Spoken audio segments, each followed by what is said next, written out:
来关心中部欠水消息。中部地区清明假期呢，虽然有淡薄仔落雨，也毋过依然欠水。如果他们注意，如果降到740公尺，离这个马祖位关键差超过8公尺。码头要注意，降到会使看到这个潭底阿毛图。这个乡公所决定要伫7月举办陆海空的机号路跑的活动。迄一天由台南鹿耳门的这个马祖到现场驻阵做伙记号。 伫我潭码头下边，水位增加，加到会当看到潭底阿门头条啊。潭内底水位阁降低，降到740.46公尺，离满水位已经差超过8公尺。民众落船行去码头，管道差是真差真济。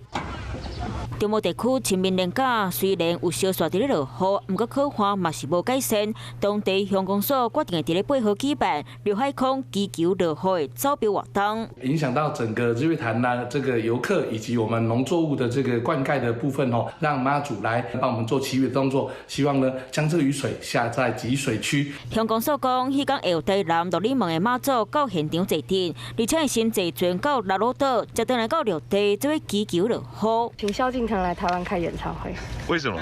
因为他是雨神啊。节约用水，除了宗教信仰之外，我们人要做的还是要做。我是觉得啦，请妈祖祈雨的话，不如就是直接跟上天祈雨比较快。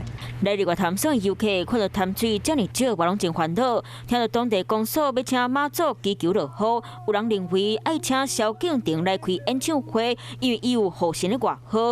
啊，大部分拢认为除了祈求落雨，民众用水爱较俭的用，会较实在。 Hello， 大家好，我是乃瑜，要教给大家2个任务。第一个，华视新闻的脸书专页，你按赞了吗？还有华视新闻的 YouTube 频道，赶紧订阅起来，还要记得按赞，开启小铃铛哦。